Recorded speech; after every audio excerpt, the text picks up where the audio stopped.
Assalamualaikum warahmatullahi wabarakatuh. Teman-teman semua, apa kabarnya? Semoga tetap sehat ya. Oke, saya Tinto Rijal Pahlevi. Oke, pada kesempatan kali ini di sini saya akan merangkum materi perkuliahan saya mengenai parasit pada tubuh manusia. Oke. Parasitologi berasal dari dua suku kata. Yang pertama parasitos dan yang kedua adalah logos, di mana parasitos itu adalah organisme yang mengambil makanan, sedangkan logos adalah ilmu. Jika kita satukan, parasitologi adalah ilmu yang mempelajari tentang organisme yang hidup sementara ataupun tetap di dalam ataupun di permukaan organisme lain guna untuk mengambil sebagian ataupun seluruh makanan dari tempat yang dihinggapinya tersebut. Nah, pengelompokan parasit itu ada 3 jenis. Yang pertama adalah fitoparasit, yaitu parasit pada tumbuhan. Contohnya itu adalah jamur dan bakteri. Yang kedua adalah zooparasit, parasit pada hewan. Dia adalah protozoa dan metazoa, di mana contoh dari protozoa itu adalah Entamuba histolytica dan Trichomonas vaginalis dan Plasmodium sp. Memang agak susah ya penyebutan parasit-parasit ini. Dan yang termasuk dalam zooparasit juga adalah metazoa, itu contohnya adalah Heminthes dan Arthropoda. Dan yang ketiga jenis parasit yaitu Spirochaeta dan virus. Spirochaeta ini adalah bakteri ya. Menurut sifat hidupnya, parasit dikelompokkan menjadi beberapa kelompok. Yang pertama menurut tempat hidupnya. Menurut tempat hidupnya ada 2. Yang pertama adalah ektoparasit, yaitu parasit yang hidup di permukaan hopes. Hopes di sini adalah inang. Sebagai contoh Pediculus capitis. Dan yang kedua adalah endoparasit, yaitu parasit yang hidup pada organ dalam hopes, yaitu sebagai contoh Enterobius vermicularis. Oke. Kelompok yang kedua yaitu menurut keperluan akan hopes, yaitu dibagi menjadi 2 lagi, yaitu parasit obligat dan parasit fakultatif, di mana parasit obligat ini yaitu parasit yang selalu membutuhkan hopes, dia akan mati jika tidak ada hopes. Dia sangat tergantung, apabila tidak ada hopes ya selesai. Contohnya cacing perut. Nah, yang kedua yaitu parasit fakultatif, yaitu parasit yang hidup dengan mengambil makanan pada hopes tertentu, tetapi juga dapat hidup tanpa hopes. Sebagai contoh nyamuk ya. Nyamuk dia akan ngambil makanan dari tubuh manusia, tapi tanpa di tubuh manusia pun dia masih bisa hidup kemana-mana. Oke, kelompok yang ketiga yaitu menurut jenis hopes yang dihinggapi, dibagi menjadi 2 lagi, yaitu parasit monoksen dan parasit poliksen. Nah, sudah tahu ya, monoksen itu berarti parasit yang tinggal satu jenis hospes. Jadi parasit ini tuh bisa dibilang parasit yang setia, hanya tinggal di satu inang saja gitu ya. Contohnya itu Ascaris lumbricoides, yaitu cacing gelang deh ya. Nah, yang kedua itu adalah parasit poliksen, parasit yang ditemukan pada lebih dari satu jenis hopes, atau kita biar mudah itu dia poligami ya, jadi dia banyak gitu. Contohnya itu Toxoplasma gondii. Nah, dan yang terakhir, kelompok yang keempat yaitu menurut lamanya hidup pada hospes. Ada 2. Yang pertama yaitu permanen, sudah tahu ya, berarti dia menetap di tempat yang tertentu dan secara permanen. Yang kedua ada temporer, yaitu parasit yang sewaktu hanya hinggap sewaktu kemudian pindah lagi gitu. Contoh yang permanen itu sama seperti tadi Ascaris lumbricoides, dan yang temporer itu kayak nyamuk dia, jadi dia pindah-pindah. Nah, kita tadi berbicara tentang hospes gitu. Jadi hospes itu apa sih? Nah, hospes itu inang, jadi atau tempat yang dihinggapi sama parasit. Nah, ada 4 jenis hospes. Yang pertama adalah hospes definitif, yaitu hospes tempat parasit hidup, tumbuh menjadi dewasa dan berkembang biak secara seksual. Jadi dia parasit itu hidup dari kecil sampai dewasa sampai berkembang biak gitu di situ. Nah, itu hospes definitif. Dan yang kedua adalah hospes perantara. Jadi hospes tempat parasit tumbuh menjadi bentuk yang infektif yang siap ditularkan ke manusia. Jadi dia tumbuh sampai bentuknya sudah infektif di suatu hospes atau inang itu. Nah, setelah itu dia menularkan ke manusia. Misalkan hinggap di kucing, kemudian dari kucing itu pindah ke manusia. Kucing itu adalah hospes sementara. Jadi contohnya di situ. Kemudian hospes reservoir, yaitu di sini adalah hewan yang mengandung parasit dan merupakan sumber infeksi bagi manusia. Nah, tadi contohnya mungkin nyamuk di situ. Jadi hewan ini bisa ada parasitnya juga di situ yang menjadi sumber infeksi bagi manusia, kan kebanyakan itu nyamuk juga ya. Kemudian hospes paratenik. Jadi kalau hospes paratenik adalah hewan yang mengandung stadium infektif parasit tanpa menjadi dewasa, dan stadium ini akan dewasa jika ditularkan pada hospes definitif. Nah, tadi kalau di sini dia hanya stadium infektif tapi tanpa menjadi dewasa gitu. Dia dewasa jika ditularkan ke hospes definitif tadi, yang hospes yang berkembang dari kecil hidup sampai berkembang biak. Nah, selanjutnya kita belajar tentang taksonomi parasit. Taksonomi itu adalah semacam penamaan ya, penamaan pada parasit. Nah, penamaan pada parasit ini diatur dalam International Code of Zoological Nomenclature atau ICZN. International Code of Zoological Nomenclature. Nah, tiap parasit ini digolongkan ke dalam spesies, genus, famili, ordo, kelas, filum, kingdom. Nah, ada 7 tuh. Nah, namun dalam pemberian nama parasit diatur dalam sistem binomial, yaitu sistem dua nama saja yang ada dalam parasit, yaitu genus dan spesies. Selanjutnya yaitu contoh klasifikasi taksonomi nematoda. Sebelum kita berbicara tentang klasifikasi taksonomi nematoda, spesies, genus, famili, ordo, kelas, filum, dan kingdomnya, kita bahas sedikit tentang nematoda. Nematoda berdasarkan bahasa Yunani itu 2 suku kata, nema dan ode, di mana nema itu adalah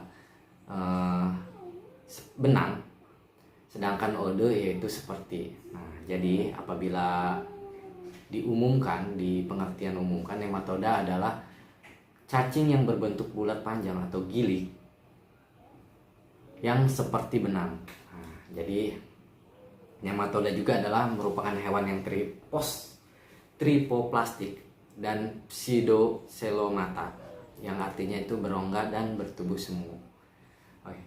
Nematoda ini banyak hidup di alam bebas, mempunyai daerah penyebaran yang luas, mulai dari kutub yang dingin sampai ke padang pasir yang panas.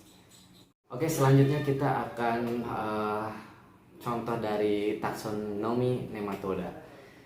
Taksonomi nematoda ini nanti ada bahasa-bahasa yang bagi saya itu sulit untuk dilafalkan karena tidak terbiasa. Jadi sebelumnya saya mohon maaf ya.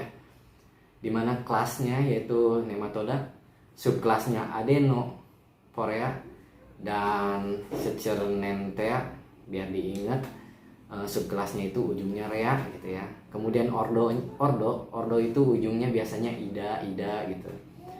Oke, ini contohnya Enopilida, Rabitida, Ascaridida, dan Filarida. Pokoknya yang ujungnya ida itu ordo, rea itu subkelas. Kemudian superfamili. Superfamili ini ujungnya itu idea gitu. Biar kita mudah menghafalnya, kita contohnya 2 saja, yaitu Trichinelloidea dan Rabitoidea. Nah, untuk genus dan spesies itu bervariasi ya. Biasanya spesies ini ujungnya lis gitu. Sebagai contoh satu saja Trisela spiralis gitu, atau satu lagi Telazia sp. Itu dia tentang taksonomi nematoda. Selanjutnya kita bahas tentang helminthologi. Apa sih helminthologi itu? Helminthologi itu adalah ilmu yang mempelajari tentang parasit yang berupa cacing. Nah, berdasarkan taksonomi, helminthologi ini dibagi menjadi dua. Yang pertama yaitu Nemathelminthes atau Nemathelminthes ini cacing gilik. Cacing gilik bulat, panjang gitu, besar itu. Nemathelminthes gitu. Kelas nematoda itu bisa usus dan di jaringan gitu. Dan yang kedua yaitu Platyhelminthes, yaitu cacing yang pipih atau tipis gitu ya. Biar mudahnya lagi kata kuncinya itu plat ya. Jadi plat itu kan kecil, tipis gitu. Dia biasanya banyak hidup di paru-paru, itu lung flaccus, usus intestinal flaccus, di darah itu blood flaccus, dan di hati di liver flaccus. Nah, selanjutnya itu contoh-contoh helminthologi atau nematoda di usus dan nematoda di jaringan. Nama parasitnya ya. Di nematoda usus, nematoda yang hidup di usus, yaitu contohnya Ascaris lumbricoides, yaitu cacing gelangnya yang hidup di usus, Oxyrus velmicularis, Trichinella spiralis, Trichuris, Trichura, dan Toxora cati, dan masih banyak yang lainnya. Kemudian di nematoda yang hidup di jaringan yaitu Brugia malai, Brugia timori, Onchocerca fulvolus, Loa-loa, Manjonella ozardi. Oke, selanjutnya yaitu mengenai nematoda usus. Cara infeksi dari nematoda usus ini bisa dibagi menjadi 3. Yang pertama yaitu secara langsung, yang kedua itu modifikasi tipe langsung, dan yang ketiga yaitu penetrasi kulit. Nah, yang pertama yaitu secara langsung. Dalam hal ini cacing dewasa langsung tumbuh dari telur cacing ketika sampai dalam traktus intestinalis, yaitu traktus usus itu ya. Nah, siklus hidupnya yaitu dia telur, kemudian menetas di dalam usus, berubah menjadi cacing dewasa tanpa pindah ke tempat lain gitu, tanpa bermigrasi, dan akhirnya berkembang biak lagi jadi telur, menetas lagi, dan selanjutnya gitu. Sebagai contoh di sini yaitu parasitnya Trichuris trichura atau Oxyuris vermicularis. Yang kedua yaitu modifikasi dari tipe langsung. Modifikasi dari tipe langsung ini, nah dalam hal ini yaitu telur cacing berembrio masuk dalam intestinum, menetas menjadi larva pilariform, menembus dinding intestinum dan masuk ke dalam aliran darah. Nah, dalam aliran darah ini masuk ke dalam siklus paru, kemudian tertelan dan dewasa di dalam intestinum. Jadi ada proses migrasi dulu ke luar dari usus, kemudian kembali lagi akhirnya sudah dewasa. Contohnya itu Ascaris lumbricoides. Dan yang tipe yang terakhir yaitu tipe penetrasi kulit. Nah, kalau di sini itu telur cacing menetas di dalam tanah, berkembang biak dari larva rhabditiform menjadi larva villiform atau soil transmitted helminth, menembus pori-pori kulit manusia atau creeping eruption atau ground itch, kemudian masuk ke pembuluh darah, ke siklus paru, kemudian tertelan dewasa dan di dalam usus. Sebagai contoh parasitnya yaitu Ankylostoma duodenale dan Necator americanus. Ya, jadi dari penjelasan tadi kan kita ada yang masuk ke siklus paru gitu ya. Jadi siklus paru tersebut, di dalam siklus paru dia ada siklus lagi kan berarti. Nah, kita jelaskan. Jadi di dalam siklus paru ini dia sudah berupa larva filiform dalam aliran darah masuk ke jantung, dari jantung ke paru-paru atau disebut di situ sindrom Lever. Kemudian dari paru-paru bermigrasi lagi ke saluran pernapasan atas dan akhirnya tertelan dan akhirnya kembali ke usus besar.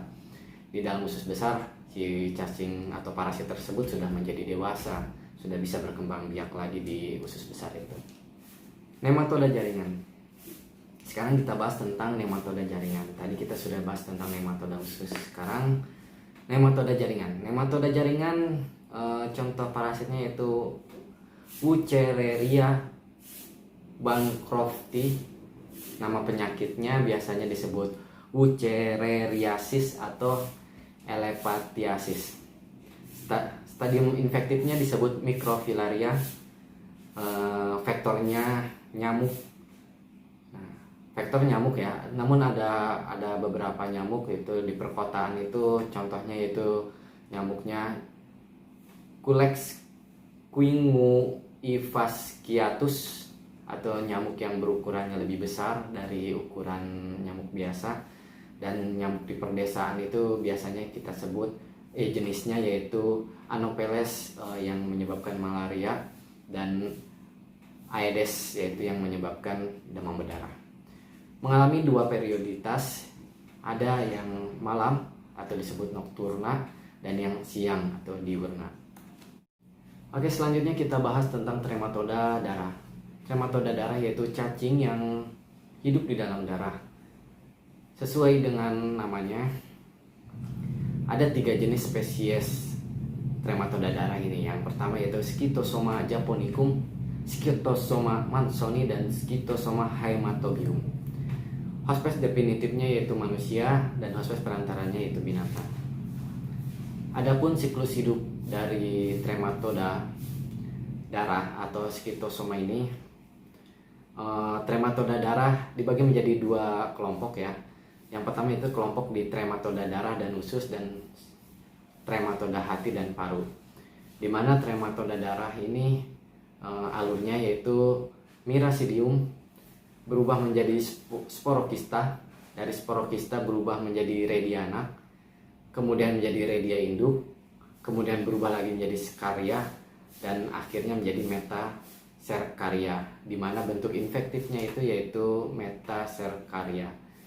Nah, dan trematoda hati dan paru siklus hidupnya yaitu dari Miracidium berubah menjadi sporokista 1 dan berubah menjadi sporokista 2, kemudian menjadi scaria, di mana bentuk infektifnya yaitu scaria. Baiklah, itulah rangkuman mengenai tentang parasitologi.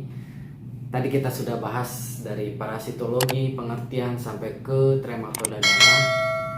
Semoga di dalam video ini bermanfaat khususnya bagi saya dan umumnya bagi teman-teman yang sedang belajar tentang parasitologi. Oke, cukup sekian. Sampai jumpa di video selanjutnya.